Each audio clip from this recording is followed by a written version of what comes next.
Hello friends, समित life maker YouTube channel पर आप लोगों का स्वागत है। देखिए दोस्तों, आज के सेशन में हम लोग करने वाले दोस्तों भारतीय राज्य व्यवस्था एवं शासन दोस्तों पॉलिटी का दोस्तों घटना चक्र का पूर्वावलोकन क्वेश्चन, जो कि दोस्तों आपके बीपीएससी एग्जाम बीपीएससी ट्रिप 4.0 के लिए दोस्तों बहुत ही इंपॉर्टेंट रहने वाला है। दोस्तों सबसे पहले दोस्तों आप लोग सबसे पहले वीडियो को लाइक कर दीजिए फ्रेंड्स। अगर आप लोगों को सेशन पसंद आएगा दोस्तों तो लाइक जरूर कीजिएगा और किसी एक ग्रुप में इसको शेयर जरूर कर दीजिएगा। दोस्तों हम लोग अपने सेशन को स्टार्ट करते हैं फ्रेंड्स।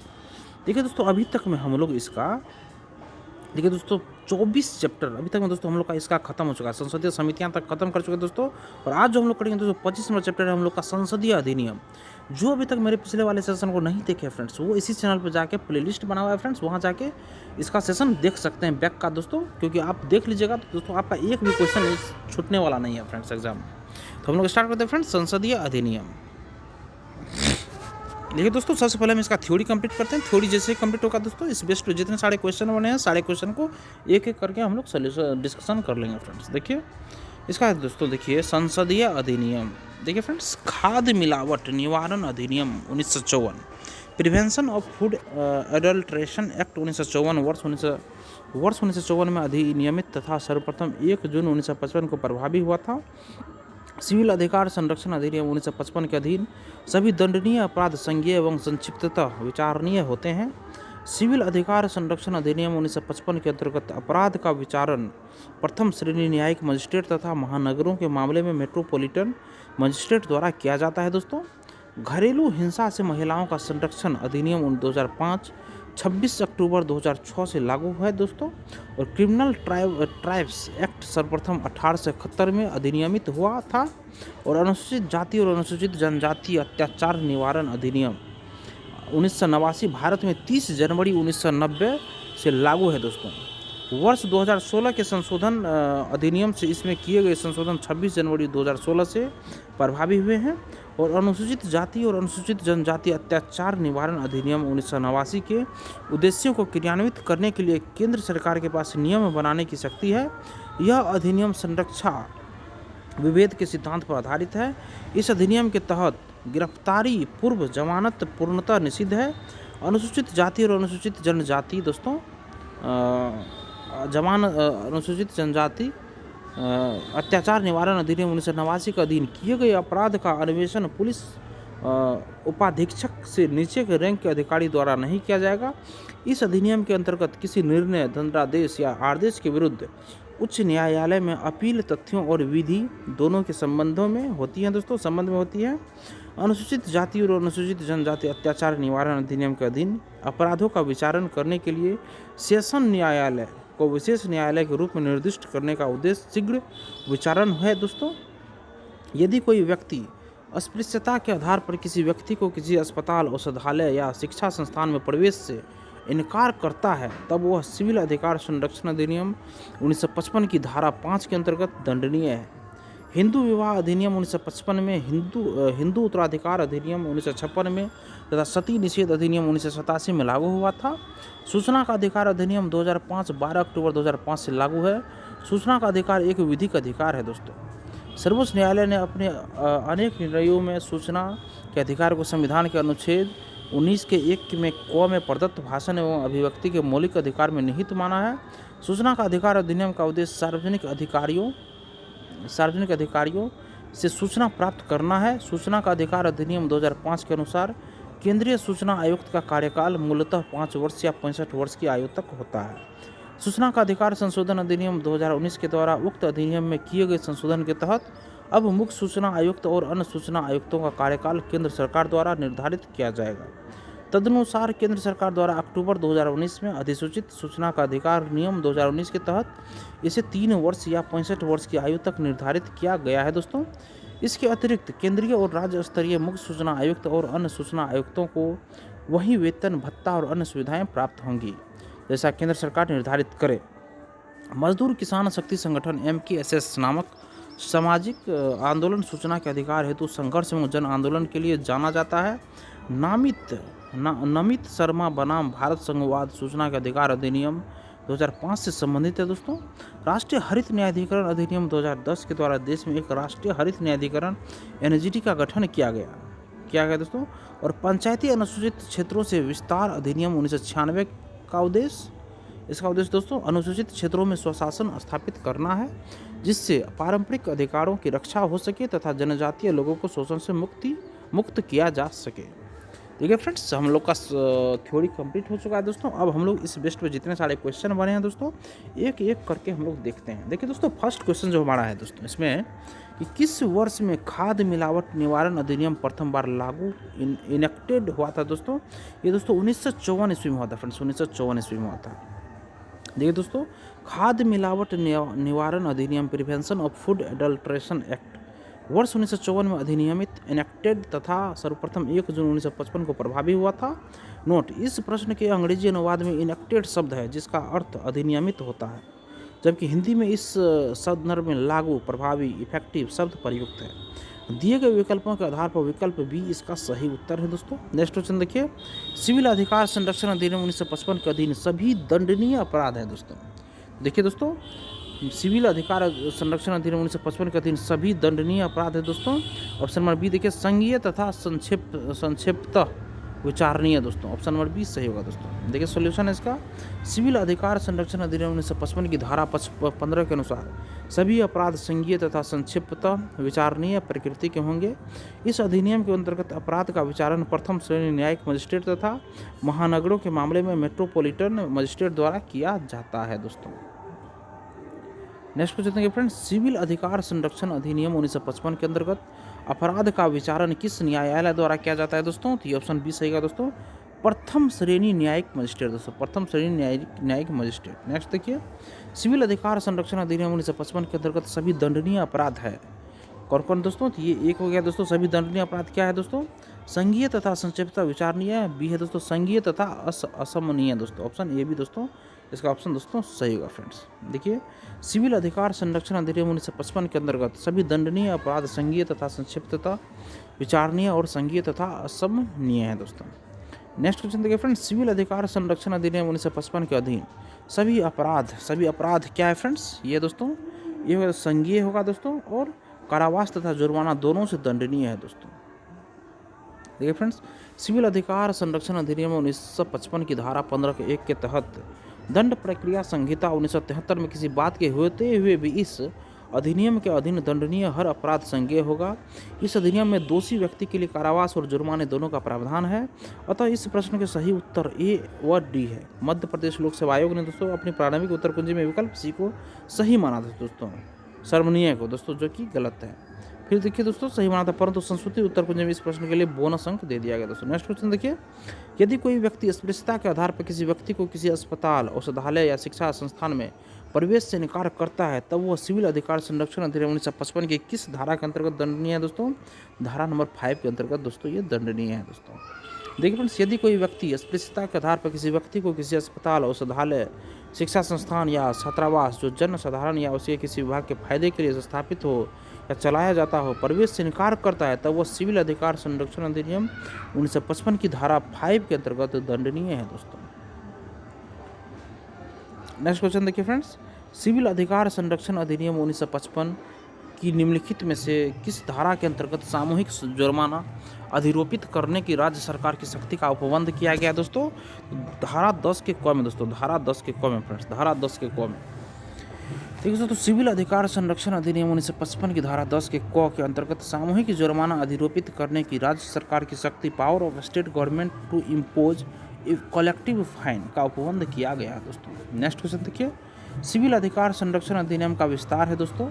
ऑप्शन नंबर ए इसका दोस्तों सही होगा, संपूर्ण भारत पर दोस्तों। सिविल अधिकार संरक्षण अधिनियम का विस्तार है दोस्तों संपूर्ण भारत पे दोस्तों। देखिए दोस्तों, सिविल अधिकार संरक्षण अधिनियम 1955 की धारा 1 के 2 के अनुसार इस अधिनियम का विस्तार संपूर्ण भारत पर है दोस्तों। नेक्स्ट देखिए, सिविल अधिकार संरक्षण अधिनियम 1955 का विस्तार है दोस्तों, इसका विस्तार दोस्तों संपूर्ण भारत पे है फ्रेंड्स। देखिए दोस्तों, नेक्स्ट क्वेश्चन है, सिविल अधिकार संरक्षण अधिनियम 1955 के निम्नलिखित में से किस धारा के अंतर्गत कंपनियों द्वारा अपराध का उपबंध किया गया दोस्तों? धारा 14 के अंतर्गत फ्रेंड्स, धारा 14। देखिए दोस्तों, सिविल अधिकार संरक्षण अधिनियम 1955 की धारा 14 के अंतर्गत कंपनियों द्वारा अपराध ऑफेंसेस बाय कंपनीज का उपबंध किया गया है दोस्तों। नेक्स्ट क्वेश्चन देखिए, सिविल अधिकार संरक्षण अधिनियम 1955 के अंतर्गत कंपनियों द्वारा अपराध किए जाने की दशा में कौन उत्तरदायी होता है दोस्तों? कौन उत्तरदायी होता है फ्रेंड्स? देखिए दोस्तों ऑप्शन नंबर इसका डी दोस्तों, सभी उत्तरदायी होगा फ्रेंड्स। देखिए ये निदेशक, प्रबंधक और दोस्तों ये सचिव, ये तीनों दोस्तों उत्तरदायी होता है फ्रेंड्स,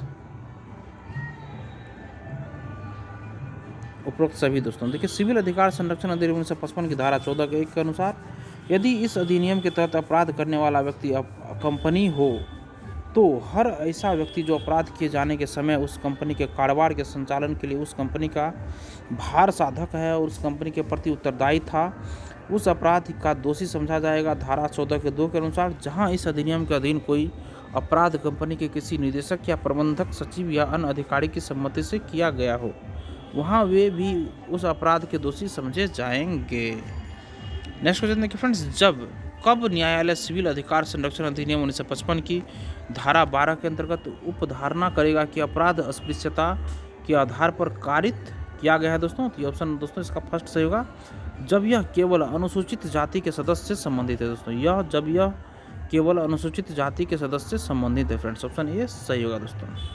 देखिए दोस्तों सिविल अधिकार संरक्षण अधिनियम 1955 की धारा 12 के अनुसार जहाँ की इस अधिनियम के अधीन अपराध गठित करने वाला कोई कार्य अनुसूचित जाति के संबंध में किया जाए, वहाँ जब तक कि प्रतिकूल साबित न किया जाए, न्यायालय यह अवधारणा करेगा कि वह कार्य अस्पृश्यता के आधार पर किया गया है।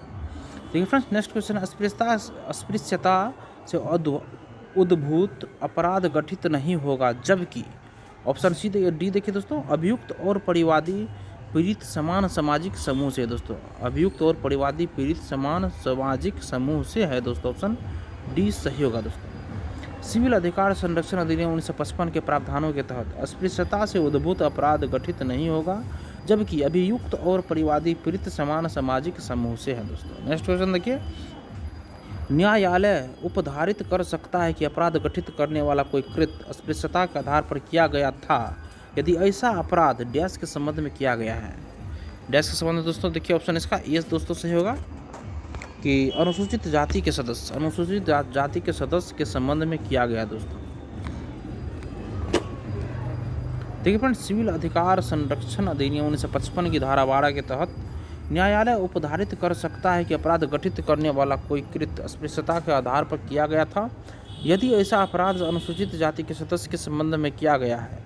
अस्पृश्यता उन्मूलन संविधान में अनुच्छेद 17 द्वारा किया गया है दोस्तों। नेक्स्ट क्वेश्चन देखिए फ्रेंड्स, सिविल अधिकार संरक्षण अधिनियम 1955 की निम्नलिखित में से किस धारा के अंतर्गत सद्भावना पूर्वक की गई कार्रवाई के लिए संरक्षण का उपबंध किया गया है दोस्तों? तो ऑप्शन डी सही होगा दोस्तों, धारा 14 के क दोस्तों।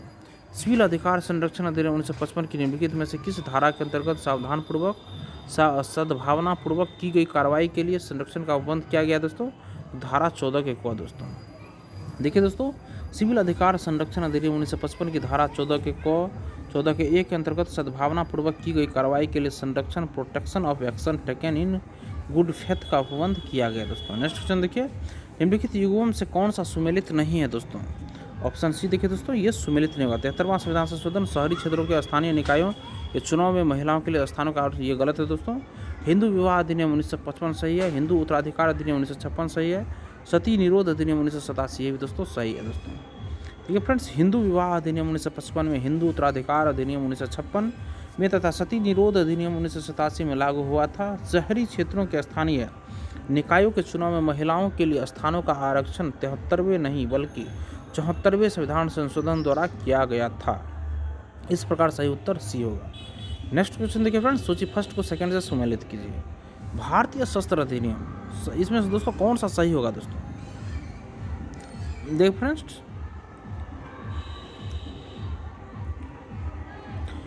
इसको हम लोग को सुमेलित करना। देखिए भारतीय शस्त्र अधिनियम दोस्तों ये 1878 ईस्वी में आया फ्रेंड्स। और देखिए फ्रेंड्स शाही पद अधिनियम दोस्तों ये 1876 में आया। और भारतीय उच्च न्यायालय अधिनियम दोस्तों 1861 में। और भारतीय विवाह विच्छेद अधिनियम 1869 में हुआ फ्रेंड्स। तो ऑप्शन नंबर इसका दोस्तों, ये ऑप्शन नंबर दोस्तों इसका डी सही होगा फ्रेंड्स। डी ऑप्शन इसका सही हो जाएगा। देखिए एक बार फ्रेंड्स यहाँ इसका सोल्यूशन है सूची फर्स्ट और सूची सेकंड। भारतीय शस्त्र अधिनियम 1878 में, शाही पद अधिनियम 1876 में, भारतीय उच्च न्यायालय अधिनियम 1861 में, भारतीय विवाह विच्छेद अधिनियम 1869 में दोस्तों। सब 1800 ईस्वी में दोस्तों। नेक्स्ट है घरेलू हिंसा से महिला संरक्षण अधिनियम लागू हुआ है दोस्तों 26 अक्टूबर 2006 को। घरेलू हिंसा से महिला संरक्षण अधिनियम लागू हुआ दोस्तों 26 अक्टूबर 2006 को।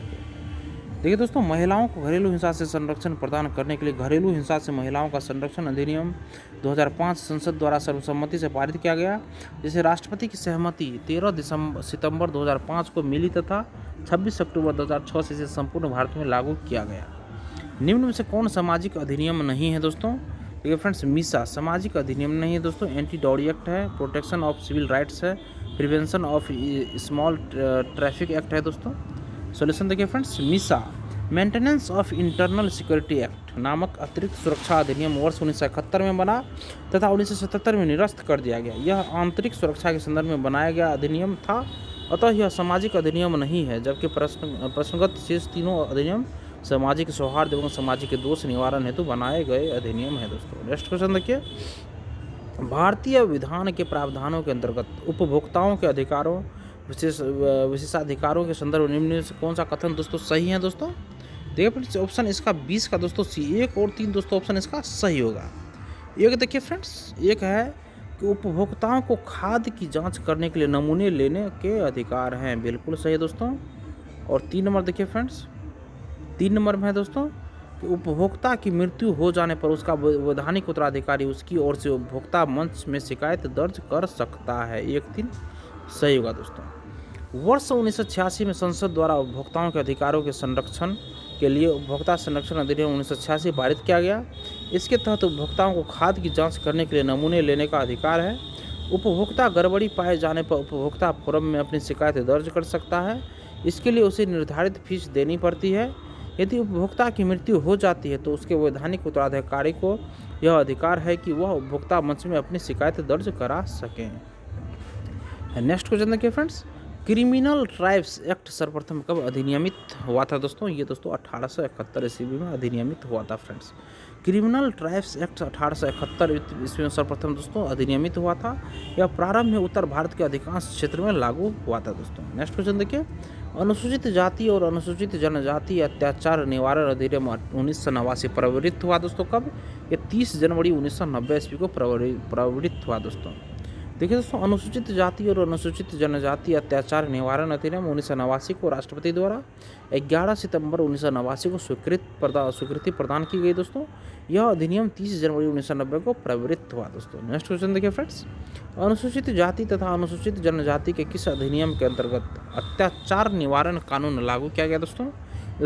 अधिनियम 1989 में दोस्तों, अधिनियम 1989 में दोस्तों अत्याचार निवारण कानून लागू किया गया दोस्तों। देखिए फ्रेंड्स, नेक्स्ट क्वेश्चन है हम लोग का, अनुसूचित जाति और अनुसूचित जनजाति अत्याचार निवारण अधिनियम 1989 में कुल कितने धाराएं हैं दोस्तों? कुल कितने धाराएं हैं फ्रेंड्स?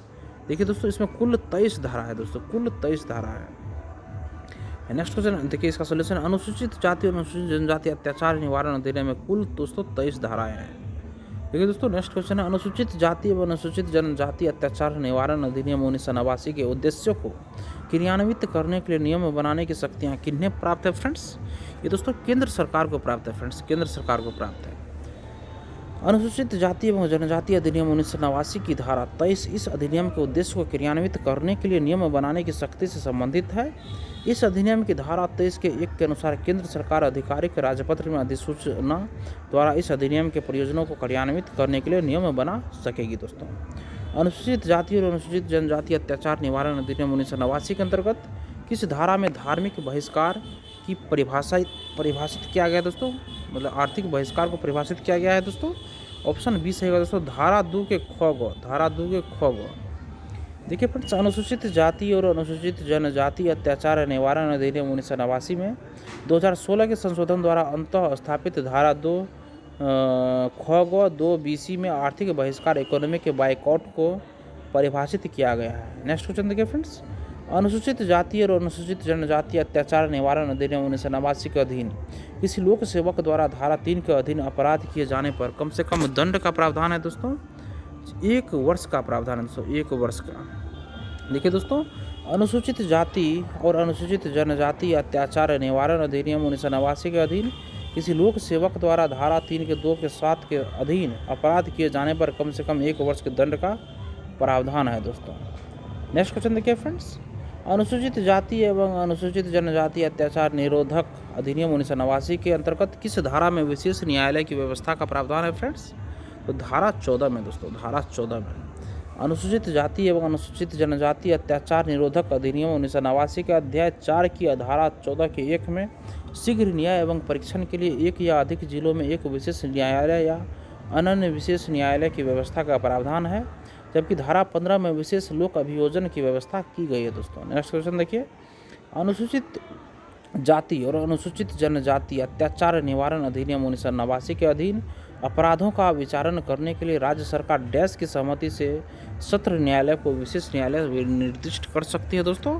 तो उच्च न्यायालय के मुख्य न्यायाधीश दोस्तों, उच्च न्यायालय के मुख्य न्यायाधीश फ्रेंड्स, इसके सहमति से सत्र न्यायालय को विशेष न्यायालय निर्दिष्ट कर सकती है दोस्तों, उच्च न्यायालय के मुख्य न्यायाधीश।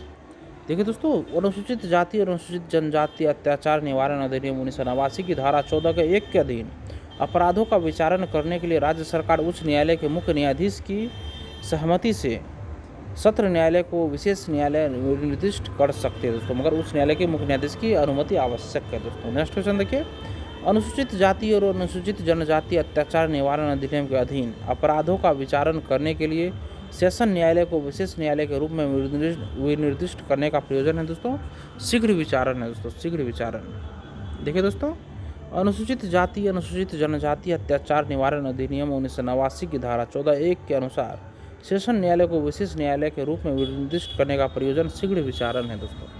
देखिए दोस्तों, आज हम लोग 30 क्वेश्चन तक ही रहने देते दोस्तों, और जो क्वेश्चन बच गया फ्रेंड्स वो कल के सेशन में करके इस चैप्टर को हम लोग कंप्लीट कर लेंगे फ्रेंड्स। देखिए दोस्तों, आप लोगों को अगर सेशन पसंद आया फ्रेंड्स तो सेशन को लाइक जरूर कीजिए और किसी एक ग्रुप में इसको शेयर कीजिए फ्रेंड्स। तो चैनल को सब्सक्राइब कीजिए और लेटेस्ट नोटिफिकेशन पाने के लिए फ्रेंड्स बेल आइकन के बटन को जरूर दबाइए। धन्यवाद दोस्तों, आपका दिन शुभ हो।